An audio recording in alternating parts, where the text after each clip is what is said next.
Hello dear viewers, welcome back to our seventh lecture of agriculture.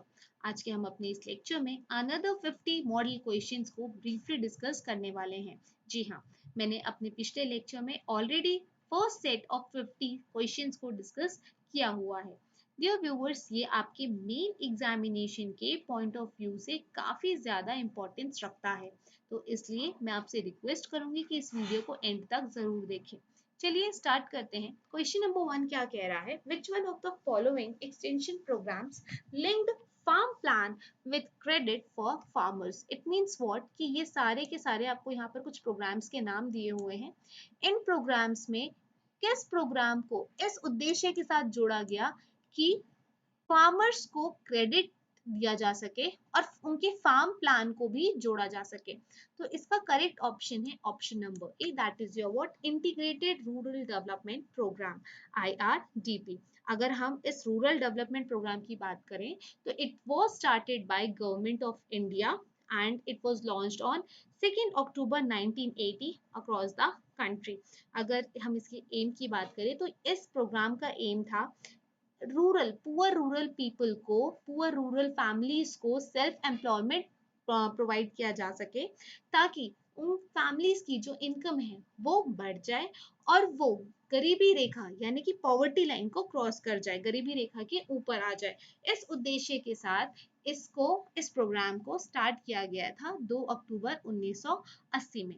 उसके बाद में इस प्रोग्राम को एक्सटेंड किया गया और फार्म प्लान को, जिसमें कि फार्मर्स को क्रेडिट भी दिया गया और उस प्लान को इसके साथ लिंक्ड कर दिया गया। चलिए अब नेक्स्ट क्वेश्चन पे आते हैं। नेक्स्ट क्वेश्चन है, अच्छा एक चीज और, यहाँ पर जो आपका ऑप्शन नंबर डी दिया हुआ है that is what, Etawah pilot project. तो ये कुछ इंपॉर्टेंस रखता है आपके एग्जामिनेशन पॉइंट ऑफ व्यू से। अगर हम इटावा पायलट प्रोजेक्ट की बात करते हैं तो इस प्रोजेक्ट को कंसीव किया गया था 1947 में और इसको एक्शन में कब लेकर आया गया? 1948 में, सितंबर 1948 में यूपी से 17 मील दूर इटावा में इसको जो है एक्शन पुट इनटू एक्शन। और सबसे पहले 64 गांवों को इसके अंदर लिया गया और फिर बाद में इनको बढ़ाकर इंक्रीज कर दिया गया अप टू नंबर 97 गांवों को जो है इसके अंदर, इस प्रोजेक्ट के अंदर लेकर आया गया। अब अगर हम इस प्रोजेक्ट के प्रोग्राम की शुरुआत की या प्रोजेक्ट की शुरुआत की किस मकसद से की गई, तो यहाँ पर क्या था कि ये जो प्रोग्राम है ये बेसिक नीड, जो लोगों की जो बेसिक ज़रूरतें होती हैं उनको ध्यान में रखते हुए, ताकि वो ज़्यादा से ज़्यादा अच्छा काम कर सके, अपने जीवन यापन का तरीका बदल सके, अपने जीवन को अच्छे से जी सके, इस उद्देश्य के साथ किया गया। तो इसके बहुत सारे आपको देखने को मिल जाएंगे। बस आपको याद ये रखना है कि 1947 में जो है इसको कंसीव किया गया, मतलब idea of starting the project लाया गया, और 1948 सितंबर 1948 में, जो कि महेवा विलेज है 17 मील दूर है यूपी से, वहां पर इसकी शुरुआत जो की गई, शुरुआत में 64 गांवों को इसके अंदर लेकर आया गया और फिर बाद में ये नंबर जो है बढ़ा के 97 तक कर दिए गए। और ये जो प्रोजेक्ट है ये किसके देख रेख में हो रहा था? लेफ्टिनेंट कर्नल हैं थे अल्बर्ट मेयर, यूएसए के थे वो, और वो इंडिया आए हुए थे। और अमेरिकन फोर्सेस 1944 में ओरिजिनेट किया गया था ये प्रोजेक्ट जो है उनकी देखरेख के अंडर असिस्ट किया जा रहा था यूएसए के द्वारा, और यूपी गवर्नमेंट के द्वारा मिलकर ये प्रोजेक्ट जो है वो चलाया जा रहा था। ओके, नेक्स्ट क्वेश्चन पे आते हैं।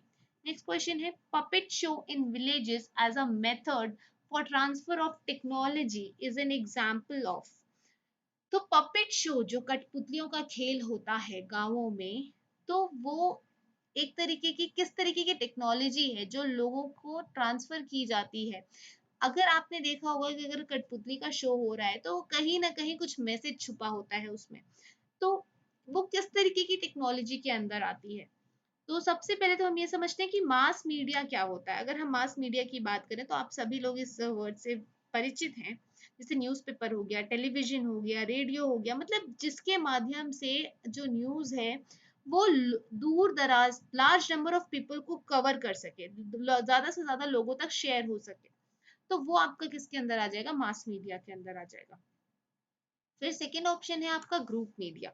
अगर ग्रुप मीडिया की बात की जाए तो ग्रुप यानी कि in the form of people, group के फॉर्म्स में अगर लोग अपनी कम्युनिकेशन एक्टिविटीज के थ्रू लोगों तक अपनी बातें पहुंचा रहे हैं in the form of groups, तो उसको हम क्या कहेंगे, ग्रुप मीडिया कहेंगे। और आपका जो क्वेश्चन है पपिट शो वाला, तो ये आपका ग्रुप मीडिया के अंदर ही कंसीडर किया जाता है। इंडिविजुअल मीडिया जैसे टेलीफोन्स हो गया, मेल्स हो गया एंड ऑल, ये सब आपका इंडिविजुअल मीडिया के अंदर आ जाएगा। चलिए नेक्स्ट क्वेश्चन देखते हैं। The volume in litres of 1 cubic flow of water in an hour is. तो सबसे पहले हम ये देखते हैं कि 1 cubic जो होता है वो क्या होता है। तो 1 cubic की अगर हम बात करें तो 1 cubic जो है, 1 cubic is equal to 1 metre cube per second. 1 cubic is equal to 1 metre cube per second. और 1 मीटर क्यूब जो है, देखो हमें क्या करना है, 1 cubic जो है उसको सबसे पहले तो लीटर में कन्वर्ट करना है और फिर देखना है कि अगर 1 cubic वाटर जो है 1 घंटे में बह रहा है तो वो एक्चुअल में कितना लीटर्स बह रहा है। ठीक, तो अब यहाँ पर देखिए कि हमें पता है 1 cubic जो होता है it is equal to 1 metre cube per second. Okay, तो 1 मीटर क्यूब कितना होता है, 1 metre cube is equal to 1000 litres या 10⁻³ ठीक, 1 metre cube is equal to 1000 litres. और 1 क्यूब में कितना होता है, 1 मीटर क्यूब पर सेकेंड। और 1 घंटे में कितने सेकेंड्स होंगे, 3600 सेकेंड्स होंगे। हर सेकेंड कितना पानी बह रहा है, 1 metre cube, 1 metre cube is equal to what, 1000 litre. तो 3600 into 1000 कितना हुआ, कितने जीरो देखो, 1 2 3 4 5, मतलब 36 into 10⁻⁵। लेकिन यहाँ पर पॉइंट्स में दिया हुआ है तो इसको आप कैसे कर लोगे, 3.6 into 10⁻⁶। तो correct option is option number B. Okay, next question पे बढ़ते हैं। नेक्स्ट क्वेश्चन है हमारा, a farmer A farmer is to select suitable crops for a drought-prone, unirrigated area. Which one of the following groups of crops should be chosen for mixed cropping? तो देखिए ये वाला जो क्वेश्चन है ये हमारे प्रीवियस टॉपिक यानी कि ड्राई लैंड एग्रीकल्चर से रिलेटेड है। यहाँ पर क्या कहा गया कि एक फार्मर है, उसको अपने लिए सुटेबल क्रॉप्स की सिलेक्शन करनी है। Drought prone unirrigated area, drought prone का मतलब क्या हुआ कि वहां पर ज्यादातर सूखा पड़ता है, मतलब वहां पर बारिश जो है वो बहुत कम होती है, लेकिन है तो वो रेन फेड एरिया, राइट। तो उसके लिए उसको मिक्स क्रॉपिंग करनी है, तो वो कौन से क्रॉप्स को चूज करेगा, तो मैंने आपको बताया था कि ज्यादातर जो रेन फेड कंडीशंस होते हैं वो मिलेट्स के लिए बहुत ज्यादा अच्छे होते हैं। ये मैंने आपको अपने प्रीवियस लेक्चर में ऑलरेडी बताया हुआ है। तो यहाँ पर आपका जो सबसे easy way of finding out the correct answer है that is your millet word. तो ऑप्शन नंबर सी जो है, यहाँ पर आपको मिलेट वर्ड जो है वो दिखाई दे रहा है। प्लस यहाँ पर क्या है कि इनफैक्ट अगर आप मिक्स क्रॉपिंग कर रहे हैं ड्रॉट प्रोन एरिया के लिए, तो सेजेमे यानी कि जो तिल होता है, सॉर्गम या जिसे हम पर्ल मिलेट बाजरा जो होता है वो, और नीजर, नीजर इज योर काला तिल। ठीक, तो ये डेफिनेटली ड्रॉट प्रोन एरिया के लिए काफी अच्छे क्रॉप्स हैं जिसके थ्रू आप मिक्स क्रॉपिंग कर सकते हैं। तो ये बात ध्यान में रखिएगा कि अगर कोई ड्रॉट प्रोन एरिया है जहां पर आपको अच्छे क्रॉप्स को सिलेक्ट करना है फॉर देयर मिक्स्ड क्रॉपिंग, तो वो कौन से होंगे आपके सेजमे यानी कि तिल और बाजरा और काला तिल या जिसे आप निजर कहते हैं। चलिए नेक्स्ट क्वेश्चन की तरफ बढ़ते हैं। Which one of the following can be suitably grown as a mixed crop with wheat? तो इसका करेक्ट ऑप्शन है option number D, that is your what, mustard. ये वाला जो है ये हमने अपने फर्स्ट लेक्चर में डिस्कस किया था कि वीट के साथ जो मिक्स्ड क्रॉप ग्रो किया जाता है दैट इज योर मस्टर्ड। अगर आप मेरे लेक्चर्स को सिंसियरली फॉलो कर रहे हैं तो आपको जो क्वेश्चंस हैं वो आसानी से बनते चले जाएंगे और क्वेश्चंस को देखकर आपके अंदर कॉन्फिडेंस आएगा। ओके, नेक्स्ट क्वेश्चन है, consider consider the following statements. Relay cropping implies, relay cropping के बारे में भी हमने ऑलरेडी अपने फर्स्ट लेक्चर में डिस्कस किया हुआ है। तो सबसे पहला स्टेटमेंट क्या कह रहा है, sowing of second crop when the first crop has attained maturity and is nearing harvest. यानी कि आप क्या कर रहे हो कि सेकेंड क्रॉप को तब ग्रो कर रहे हो, तब बो रहे हो जब पहला क्रॉप जो है वो अपनी मेच्योरिटी को अटेन कर चुका है और अब उसकी हार्वेस्टिंग का टाइम जो है वो निकट आ गया है। सेकेंड है अ सिचुएशन वेयर टू और more crops occupy a habitat with spatial एनिडेशन। स्पार्शियल एनिडेशन के बारे में भी हमने ऑलरेडी अपने लेक्चर्स में डिस्कस किया हुआ है। फिर थर्ड बोल रहा है overlapping of a part of the life span of the two crops without any combination of the above statements. तो यहाँ पर जो हमारा करेक्ट ऑप्शन है that is option number D. It means what कि फर्स्ट और थर्ड स्टेटमेंट जो है वो आपका करेक्ट है। डेफिनेटली फर्स्ट स्टेटमेंट तो बिल्कुल करेक्ट है। सेकेंड स्टेटमेंट क्या कह रहा है उसको देखते हैं। सेकेंड स्टेप आपका कह रहा है, एक सेकेंड,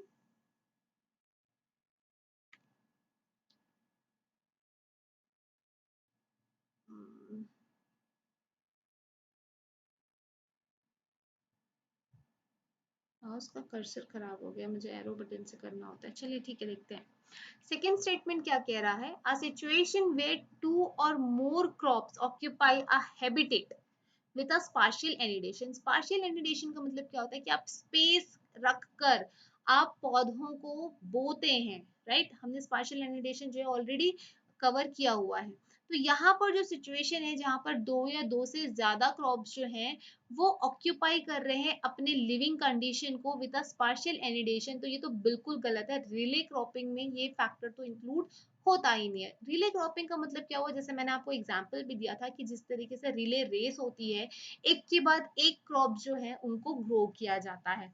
तो फर्स्ट स्टेटमेंट तो उस पर एकदम फिट बैठता है, सेकेंड स्टेटमेंट जो है वो बिल्कुल गलत है। फिर थर्ड है overlapping of a part of the life span. Definitely अगर किसी क्रॉप का लाइफ स्पेन है तो वो उसको ओवरलैप करेगा, तभी तो एक से ज्यादा, मतलब एक क्रॉप का लाइफ स्पेन खत्म हुआ जब वो मेच्योरिटी उसकी आ गई, तब हम दूसरा क्रॉप को क्या करते हैं, ग्रो करते हैं। और दोनों में किसी तरीके का कंपटीशन नहीं होता, राइट। सो हमारा करेक्ट ऑप्शन है ऑप्शन नंबर डी, यानी कि फर्स्ट और थर्ड जो है स्टेटमेंट वो करेक्ट है। नेक्स्ट ऑप्शन है इम्पराटा सिलेंड्रिका। ये आपका साइंटिफिक नेम है। ये साइंटिफिक नेम किससे एसोसिएटेड है, तो ये एक तरीके की वीड होती है। नेक्स्ट क्वेश्चन है match list first with list second weedy sites and select the correct answer using codes given below these. ठीक, आपको बताना है कि कौन से क्रॉप के साथ कौन से आप वीडी साइट्स का इस्तेमाल करते हैं। तो सबसे पहला है सिमेजाइन। देखिए वीट के साथ आपको दिया हुआ है सिमेजाइन, और यहाँ पर आपको शुगर केन के साथ दिया हुआ है आइसोप्रोट्यूरॉन, चिकपी के साथ थायोबेनकाब, राइस पेडी के साथ फ्लक्लोरेलीन। तो देखिए आपको घबराने की जरूरत नहीं है, ये आपके एग्जामिनेशन पॉइंट ऑफ व्यू से काफी इंपॉर्टेंट पार्ट है, और इस पार्ट को हम एक अलग से चैप्टर हर्बासाइड्स या वीडीसाइड्स आप जो भी कहिए उसमें हम बहुत ही ब्रीफली पढ़ेंगे इसको। बस अभी आपको क्या करना है, आपको करेक्टली मैच करना है, ठीक।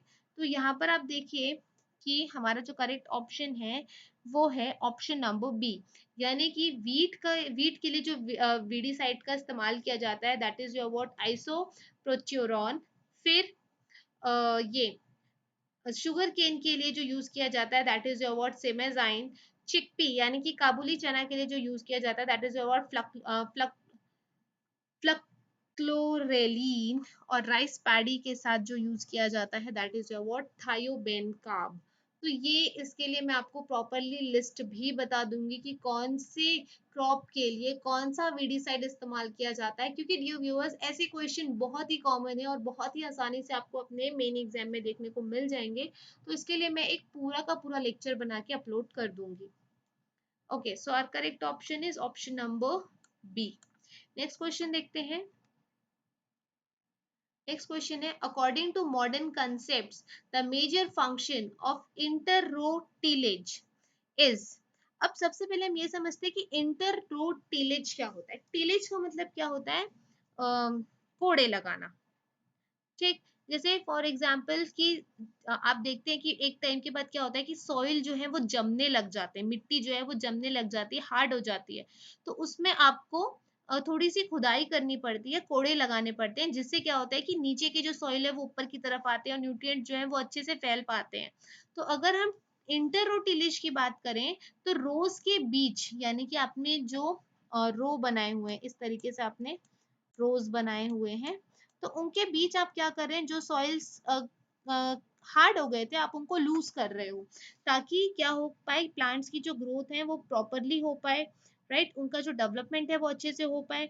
और इंटररोटिलेज जो है वो मेजरली क्यों किया जाता है, इट इज डन टू कील वीड्स, जो कि अनवांटेड क्रॉप्स आ गए हैं, अनवांटेड प्लांट्स जो आ गए हैं उनको खत्म करने के लिए इंटररोटिलेज जो है वो किया जाता है। एज वेल एज मॉइस्चर को कंजर्व करने के लिए, उसको एक्यूमुलेट करने के लिए, और प्लांट्स की न्यूट्रिशन को इम्प्रूव करने के लिए भी किया जाता है। तो यहाँ पर जो आपका करेक्ट ऑप्शन है, that is your what, moisture conservation through soil mulching. यहाँ पर क्या हुआ कि अगर आपको इंटरो टिलेज करना है तो उसका मेजर फंक्शन क्या है, moisture conservation through soil mulching. Okay, इस तरीके से। चलिए नेक्स्ट देखते हैं, रेटूनिंग। रेटूनिंग Ratooning is practiced as a matter of routine in a, तो सबसे पहले हम ये समझते हैं कि रेटूनिंग क्या होता है। रेटूनिंग एक तरीके की एग्रीकल्चरल प्रैक्टिस होती है जिससे आप क्या करते हैं, मोनोकॉट क्रॉप की हार्वेस्टिंग करते हैं। मोनोकॉट का मतलब क्या हुआ, जैसे कि आपने सीड्स में देखा होगा, सीड्स जो होते हैं मोनोकॉट होते हैं, डाइकॉट होते हैं। तो डाइकॉट का मतलब क्या हुआ कि वो सीड्स जो कि बराबर हिस्से में टूट जाते हैं, जैसे चना हुआ। चना क्या है, आप दो हिस्से में उनको बराबर जो है वो तोड़ सकते हैं, राइट। लेकिन वहीं अगर हम राइस की बात करें, राइट, व्हीट की बात करें, तो उनको बराबर दो हिस्सों में विभाजित करना मुश्किल है। तो ऐसे सीड्स को हम क्या कहते हैं कि दे आर मोनोकॉट। और जैसे जिन बीजों को दो हिस्सों में बराबर तोड़ पाना मुमकिन होता है, ऐसे सीड्स को हम क्या कहते हैं, डाइकॉट। तो रेटूनिंग क्या होता है, एक तरीके की एग्रीकल्चरल प्रैक्टिस होती है जिसमें मोनोकॉट क्रॉप की हार्वेस्टिंग किस तरीके से की जाती है, crop by cutting most of the above ground portion but leaving the roots. अगर सपोज आपने क्या किया, ये आपका सॉइल सरफेस है, ठीक, यहाँ पर हमने क्या किया, मोनोकॉट सीड की प्लांटिंग करी। तो अब आप अगर मोनोकॉट सीड की प्लांटिंग कर रहे हैं, तो यहाँ पर जब इसकी हार्वेस्टिंग की जाएगी, यहाँ पर जब इसकी हार्वेस्टिंग की जाएगी, एक सेकेंड, ये ना बहुत दिक्कत करता है। देखिए, तो अब यहाँ पर ये क्या है, ये इसके रूट्स हैं, ठीक, ये इसके रूट्स है। अब यहाँ पर अगर आपने मोनोकॉट सीड्स की प्लांटिंग करी, उसका ग्रोथ प्रॉपर हो गया, मैच्योर हो गया, अब आपको इसका क्या करना है, अब आपको इसकी कटिंग करनी है। तो अब आप इसकी कटिंग कैसे करोगे, आपने क्या किया कि इसके रूट्स को यही छोड़ दिया और आपने यहाँ से इनकी कटिंग कर ली, इस तरीके से देखो, आपने यहाँ से कटिंग कर ली और उसके रूट्स जो है आपने उनको वहीं छोड़ दिया। तो इस प्रोसेस को आप क्या कहते हो, रैटूनिंग कहते हो। ओके, यानी कि आपने रूट्स को वहीं रख दिया और शूट्स को आपने क्या कर लिया, इंटैक्ट कर लिया। ओके, तो ऐसे प्रोसेस को आप क्या कहते हो, रेटूनिंग कहते हो। और ये जो रेटूनिंग है, ये किस में प्रैक्टिस की जाती है, तो रेटूनिंग जो है, एक सेकेंड, रेटूनिंग जो है वो प्रैक्टिस की जाती है आपके शुगर केन और नेपियर ग्रास में। Sugar cane and Napier grass. अगर नेपियर ग्रास की बात की जाए, तो नेपियर ग्रास को आप एलिफेंट ग्रास या युगांडा ग्रास के नाम से भी जानते हैं। और ये एक तरीके की पेरिनियल ट्रॉपिकल ग्रास है और ये अफ्रीकन ग्रास लैंड में जो है पाई जाती है। ओके, तो आई होप रेटूनिंग जो है वो आपको क्लियर हो गया होगा। जैसे आप शुगर केन की हार्वेस्टिंग भी देखते हैं, तो उसको जो है उसके शूट से उसको अलग कर दिया जाता है और रूट्स जो है वो नीचे रह जाते हैं। ओके, नेक्स्ट है हमारा डेपोग method of crop raising is associated with. सबसे पहले तो हम ये समझते हैं कि डेपोग मेथड क्या होता है। ये वो मेथड है जिसमें नर्सरीज को रेज किया जाता है, मतलब this method of raising nurseries, इसको इंडिया में इंट्रोड्यूस किया गया फ्रॉम फिलीपींस। फिलीपींस में ये जो है काफी काफी प्रचलन में था, तो वहां से लेकर इसको इंडिया में लाया गया। और ये एक तरीके की नर्सरीज को ग्रो करने की टेक्निक होती है, मेथड होता है। और ये यहाँ पर बहुत सारे फार्मर्स के द्वारा अडॉप्ट भी किया गया है इस मेथड को। और mostly in Andhra Pradesh for raising seedlings को रेस करने के लिए इस मेथड को जो है अडॉप्ट किया गया है। और ये बहुत सारा टाइम जो है वो सेव कर लेता है फॉर सीडलिंग रेजिंग। तो यहाँ पर जो मेथड है क्रॉप रेजिंग का डेपोग मेथड के द्वारा किया गया है, तो ये मेथड जो है वो किससे एसोसिएटेड है, तो it is associated for nursery raising. कहाँ से लाया गया, फिलीपींस से लेकर इंडिया में जो है इसको इंट्रोड्यूस किया गया। तो इससे भी आपको और क्वेश्चन जो है वो बन सकते हैं। चलिए question number 12, where adequate irrigation water is available for 4 to 6 irrigations are applied to the wheat crop, at which of the following stages of growth is the first irrigation recommended? तो सबसे पहले आप ये देखिए, यहाँ पर क्या बोल रहा है कि जब एडिक्वेट इरिगेशन वाटर जो है वो 4 से 6 इरिगेशन के टाइम पर वीट क्रॉप को जो है वो अवेलेबल करवाया जाता है, तो कौन से स्टेज को, यहाँ पर आपको स्टेजेस दी हुई है वीट क्रॉप की ग्रोथ करने के, मतलब सोइंग से लेकर मेच्योरिटी तक की जो स्टेजेस इन्वॉल्व होती है वीट क्रॉप के लिए, तो इनमें से कौन से स्टेज को आप फर्स्ट इरिगेशन स्टेज रिकमेंड करते हैं? तो आप सबसे पहले ये देखिए कि वीट जो है, वीट टोटल 5 5 टू 6 इरिगेशन जो है, या 5 टू 6 इरिगेशन जो है मेथड्स इरिगेशन जो है वो आते हैं, स्टेजेस आते हैं। बट मेनली जो है कुछ कुछ वीट की स्पीशीज ऐसे ऐसे होती हैं जो कि 5 इरिगेशन टेक्निक्स में अपनी मेच्योरिटी स्टेज को तक पहुंच जाते हैं, लेकिन कुछ स्पीशीज ऐसी होती हैं जिनमें 6 इरिगेशन भी लगते हैं, 6 इरिगेशन का टाइम भी लगता है मेच्योरिटी स्टेज तक जाने के लिए। तो सबसे पहला है, अगर हम फर्स्ट इरिगेशन की बात करें तो फर्स्ट इरिगेशन में 20 से 25 दिन लगते हैं। तब तक आपने, जब आपने वीट को बोया है, ग्रो किया है, सो किया है, ठीक। आपने क्या किया, वीट के सीड्स को आपने सो कर दिया, सोइंग कर दी उसकी। और फिर उसको फर्स्ट इरिगेशन के लिए, मतलब क्राउन रूट इनिशिएशन स्टेज तक आने के लिए उसको 20 से 25 दिन लग जाएंगे। अब अगर हम क्राउन रूट की बात कर रहे हैं, तो क्राउन रूट क्या होता है, मतलब जिस तरीके से उसके जो हेड्स हैं वो निकल कर आ जाते हैं, हेड्स जो है वो उसके निकल कर आ जाते हैं, उसे हम क्या कहते हैं, क्राउन रूट इनिशिएशन कहते हैं। तो सबसे पहला जो फर्स्ट इरिगेशन स्टेज जो होता है वो आपको 20 से 25 दिन के अंदर देखने को मिलेगा। और जैसे जो ठंडी जगह होती है, जो कूलर रीजियंस होते हैं, जैसे हिली ट्रैक्ट्स हो गया, तो वहां पर लेट सोन की जाती है वीट की। और वहां पर जो है आपको कम से कम 25 से 30 दिन का टाइम लग जाता है, क्योंकि वहां का जो टेम्परेचर है वो काफी लो है इस वजह से, और डिले भी हो जाता है, ठीक। तो यहाँ पर जो आपका फर्स्ट इरिगेशन वाला जो आएगा, that is your what, crown root initiation stage. तो फर्स्ट इरिगेशन के दौरान जो स्टेज अटेन करता है wheat crop, that is your what, crown root initiation stage. वहीं टिलरिंग स्टेज जो है ये आपका आएगा सेकेंड इरिगेशन स्टेज, ये जो है ये आपका सेकेंड इरिगेशन के टाइम पर टिलरिंग स्टेज पर आएगा। थर्ड इरिगेशन के टाइम पे वो जाएगा आपका, फिर फोर्थ इरिगेशन में वो फ्लावरिंग स्टेज पे जाता है। और फिर क्रिटिकल स्टेज ऑफ ग्रोथ जो है वो आपका फिफ्थ स्टेज पे जाता है, ठीक, इस तरीके से। चलिए नेक्स्ट क्वेश्चन देखते हैं।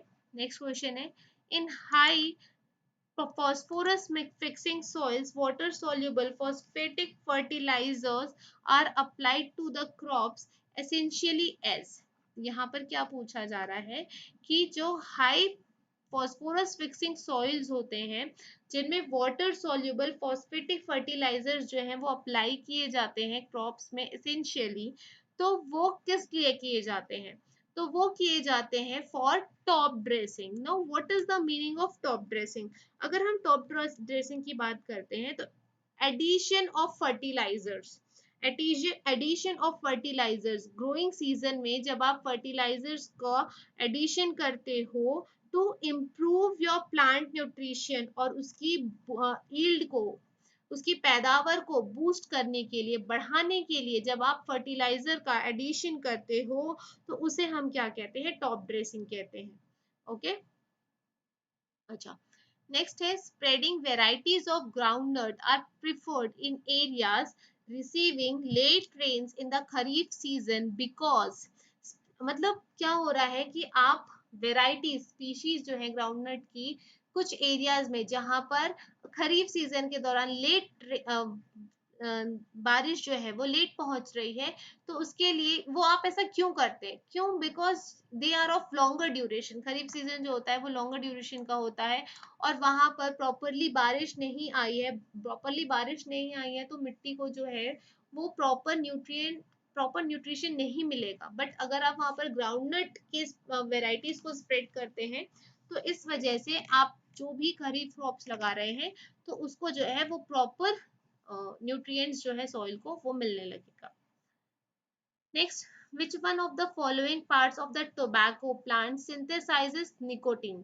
कौन से पार्ट टोबैको प्लांट का कौन सा पार्ट होता है जो कि निकोटीन को सिंथेसाइज करता है, बनाता है? तो that is your root part. Next question, in wet season the initiation of panicle primordia in rice variety of 120 days during duration takes place in. तो सबसे पहले तो आप ये समझिए कि पेनिकल प्रीमोर्डिया क्या होता है। सबसे पहले ये देखिए कि पेनिकल इनिशिएशन क्या होता है, कि it is the start of the reproductive phase of rice development. जैसे ही राइस का रिप्रोडक्टिव फेज स्टार्ट होता है तो वहां पर पेनिकल बनना स्टार्ट होता है। पेनिकल का मतलब क्या हुआ, सबसे पहले आप ये देखिए कि अगर हम राइस के स्टेजेस, ग्रोथ स्टेजेस की बात करते हैं तो सबसे पहला स्टेज आता है आपका जर्मिनेशन। सबसे पहला स्टेज आएगा जर्मिनेशन, सेकेंड स्टेज आता है आपका वेजिटेटिव फेज, थर्ड स्टेज आता है आपका रिप्रोडक्टिव फेज और फोर्थ स्टेज आता है आपका राइपनिंग फेज।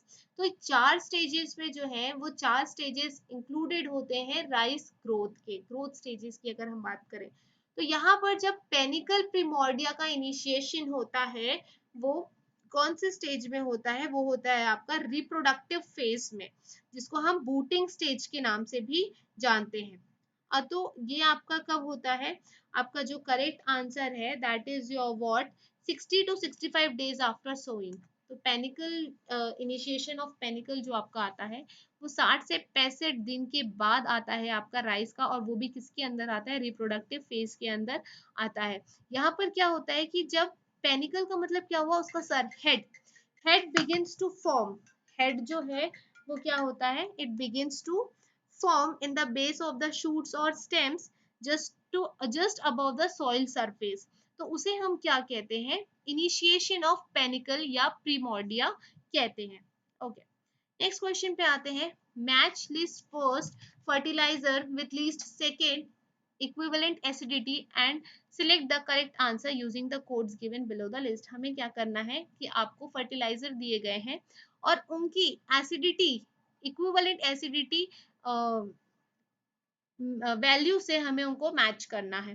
तो सबसे पहला ऑप्शन दिया हुआ है यूरिया, अमोनियम, सॉरी, सबसे पहला जो लिस्ट में आपको दिया गया है यूरिया, फिर उसकी जो बाजू में उसकी वैल्यू दी गई है 148 अमोनियम सल्फेट, इस तरीके से। तो हमारा यहाँ पर करेक्ट मैच जो है that is your what, urea की जो वैल्यू होगी वो होगी 84 और अमोनियम सल्फेट की जो वैल्यू होगी दैट इज योर 110 और अमोनियम क्लोराइड की जो वैल्यू होगी दैट इज 128 और एनहाइड्रस अमोनिया की जो वैल्यू होगी that is 148। So our correct option is option number B. चलिए नेक्स्ट क्वेश्चन पे देखते हैं, कंसीडर द फॉलोइंग स्टेट्स या यूनियन टेरिटरीज, आपको दी हुई है पौंडीचेरी, पंजाब, आंध्र प्रदेश, हरियाणा। तो as per the 1991-92 data, the correct sequence of the decreasing order in respect of the consumption of nitrogen, phosphorus, uh, nitrogen, diphosphorus pentoxide और आपको दिया हुआ है K2O। ठीक, तो यहाँ पर जो फर्टिलाइजर न्यूट्रिएंट्स है वो पर KG, per hectare, per year, मतलब इट मींस व्हाट कि यहाँ पर आप nitrogen fertilizer plus phosphorus pentoxide fertilizer, right, और K2O पोटेशियम ऑक्साइड, आप इनको क्या कर रहे हो, इनको यूज कर रहे हो, तो कितना KG per hectare per year इस्तेमाल किया गया अकॉर्डिंग टू 1991-1992 डाटा। मतलब आपको क्या करना है, डिक्रीजिंग ऑर्डर में इन स्टेट्स को बताना है। तो यहाँ पर जो हमारा करेक्ट ऑप्शन है that is your option number ए। सबसे ज्यादा इस्तेमाल किया गया पौंडीचेरी में, फिर इस्तेमाल किया गया पंजाब में, फिर हरियाणा में, और सबसे कम आंध्र प्रदेश में। नेक्स्ट क्वेश्चन है, which one of the following oil cakes in addition to its manurial value acts also as a nitrification inhibitor। तो यहाँ पर देखिए, यहाँ पर जो आपको सबसे पहले मैन्यूरियल वैल्यू दिया हुआ है, तो मैन्यूरियल वैल्यू का मतलब क्या होता है? अगर हम मैन्यूरियल वैल्यू के मतलब को सबसे पहले समझते हैं कि ये क्या होता है, तो जितना भी अनयूज्ड मैन्यूअर आपका या फर्टिलाइजर आपके सॉइल में रह जाता है, जब आपकी क्रॉप हार्वेस्टिंग हो जाती है, तो उससे हम क्या कहते हैं, मैन्यूरियल वैल्यू कहते हैं। ठीक, जितना भी अनयूज्ड मैन्योर या फर्टिलाइजर आपकी सॉइल में रह जाता है आफ्टर क्रॉप हार्वेस्टिंग, उसे हम क्या कहते हैं, मैन्यूरियल वैल्यू कहते हैं। फिर आपका आता है नाइट्रिफिकेशन इनहिबिटर। तो नाइट्रिफिकेशन इनहिबिटर जो होते हैं वो केमिकल कंपाउंड्स होते हैं जो कि नाइट्रिफिकेशन ऑफ अमोनिया, मतलब जितना भी नाइट्रिफिकेशन प्रोसेस होता है उनको वो क्या कर देते हैं, स्लो कर देते हैं। इट मींस व्हाट कि ये जो इनहिबिटर है वो हेल्प करते हैं reduce losses of nitrogen in soil. ठीक, जो भी लॉस ऑफ नाइट्रोजन हो रहा है तो उनको वो क्या करते हैं, कम कर देते हैं। मतलब नाइट्रोजन का लॉस जो है वो ज्यादा ना हो, इसलिए इस्तेमाल किया जाता है। तो यहाँ पर हम ऐसा किसका इस्तेमाल करते हैं, तो our correct option is option number C, neem। Okay, next question है, which one of the following organic manure has the narrowest carbon nitrogen ratio।